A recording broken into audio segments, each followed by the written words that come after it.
Господи, Исусе Христе, Сине Божий, помилуй меня грешного. Каменот што го отфрлија зидарите стана камен темелник. Тоа е од Господа и чудесно е во очите наши. Во името на Отецот и Синот и Светиот Дух, преку прекрасната парабола за грижливиот лозар и непослушните лозари, Спасителот на најкосможен начин ни го представил пред нас основниот животен закон. Историјата на целото човештво, а посебно и историјата на еврејскиот народ. Пред се, оваа парабола непосредно се однесува на судбината на еврејскиот народ и ја открива целата Божја грижа за него, иако заради својата жестокосрдечност, тој народ го навлекол врз себе праведниот Божји гнев, кој за жал трае и до ден денес. Евреите биле возлюбените лозари на добриот домаќин, небесниот цар.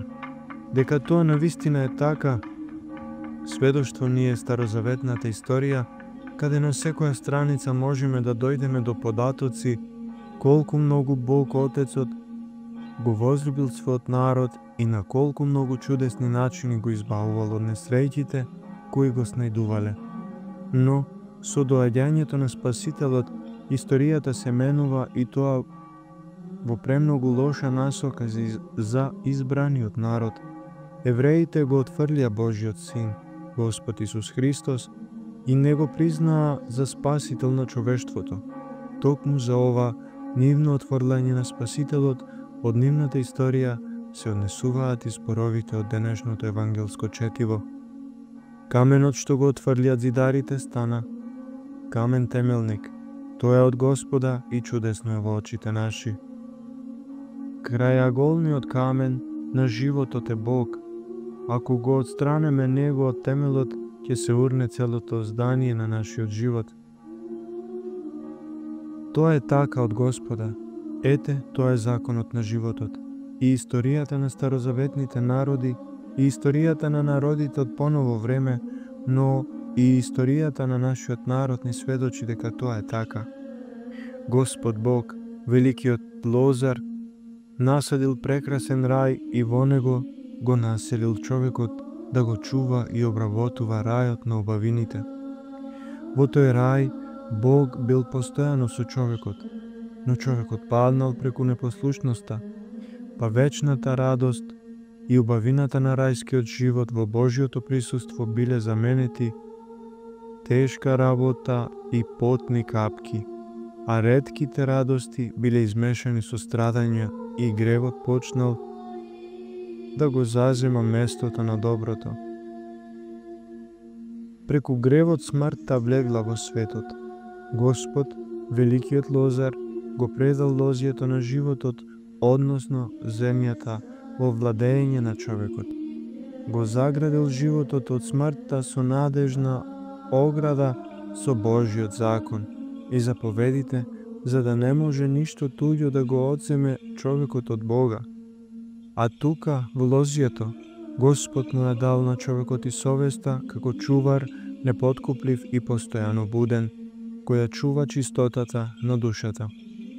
Иако во лозјето се што ни е дадено е од Бога, сепак човекот во својата егоцентрична природа одлучил сето тоа да си го припишува како своја заслуга. Животот е мој, душата е моја, мои се способностите и животните сили и дарбите. Човекот постојано нагласува дека јас се можам, јас сакам, јас работам, јас создавам и постојано го слушаме тоа судбоносно јас. На таков начин човечкиот живот се обвиткува самиот околу себе и во една таква состојба нема место за Бога. Но во природата не може да се измени природата на она што постои. Прогонувајќи го од лозјето, животодавецот, човекот почнува да жнее смрт, пустош и разпадливост. Заради ваквата ситуација, веднаш го слушаме одговорот во Евангелието. Кога ќе дојде Господарот на лозието, што ќе им направи на тие лозари? Злочинците ќе ги погуби, а лозието ќе го даде на други лозари, што ќе му ги даваат плодовите на време. Каменот на животот, Христос Бог, кој бил убиен од разјарените евреи, постанал глава на аголот. Па тој, крај аголен камен, е темел за новото лозие, кое Бог повторно го насадил заради нас. Нашата света православна црква, која никакви пеколни сили не можат да ја надвладеат, и Божиот закон, светото Евангелие, е новата ограда. И благодатните тајни на Христовата црква се нов извор во лозието, кој не преродува, осветува и ги јахне силите на новите лозари. А како столб и тврдина на вистината во центарот на лозието е Светата православна црква, Божиот храм, каде што секојдневно се принесува бескрвна жртва за гревовите на луѓето. А светите Христови тајни се гаранција за вечниот живот на лозарите во тоа Христово лозие, но, како и претходно, и во новото лозие совеста и понатаму е чувар на секоја чистота и буден сопатник на лозарите.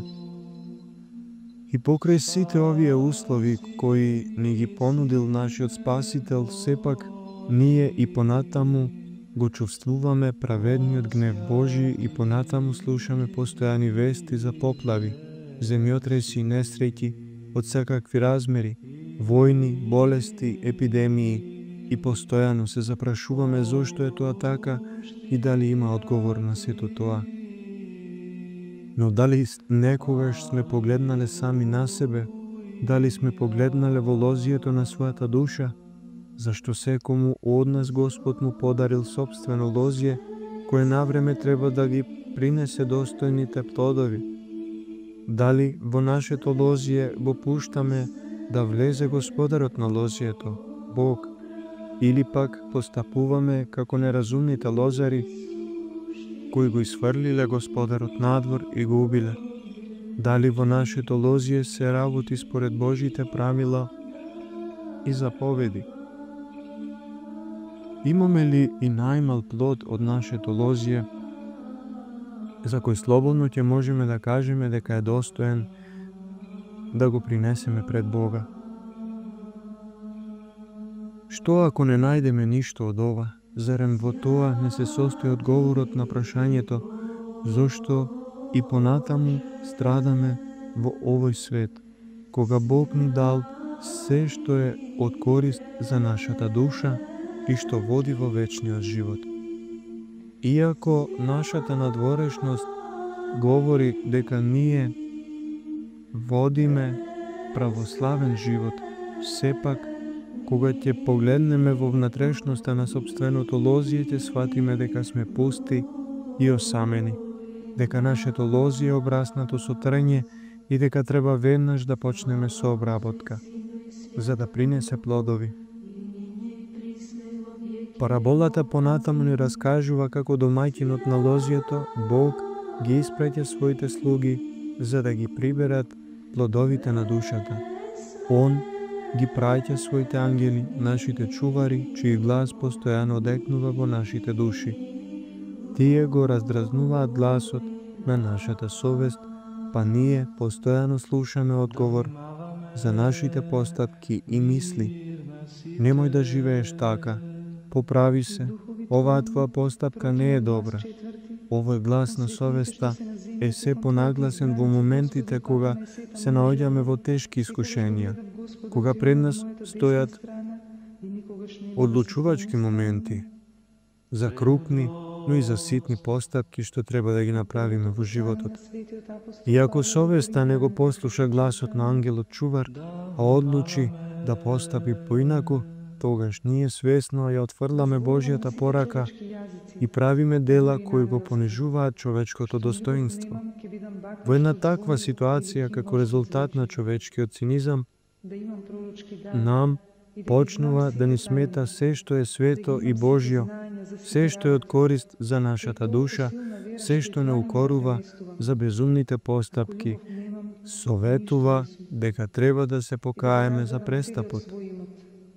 Тогаш човекот почнува да се буди зверски инстинкт, кој го принудува да живее според телесните закони, а не според евангелските.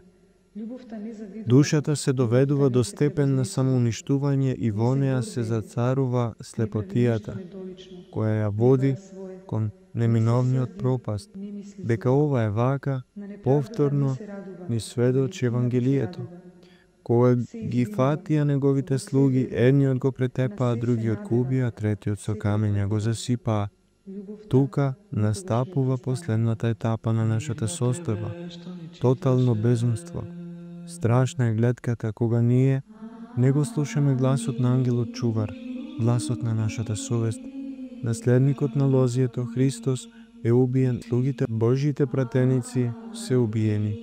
Оградата Божиот закон е разурната, провален е и чуварот, совеста.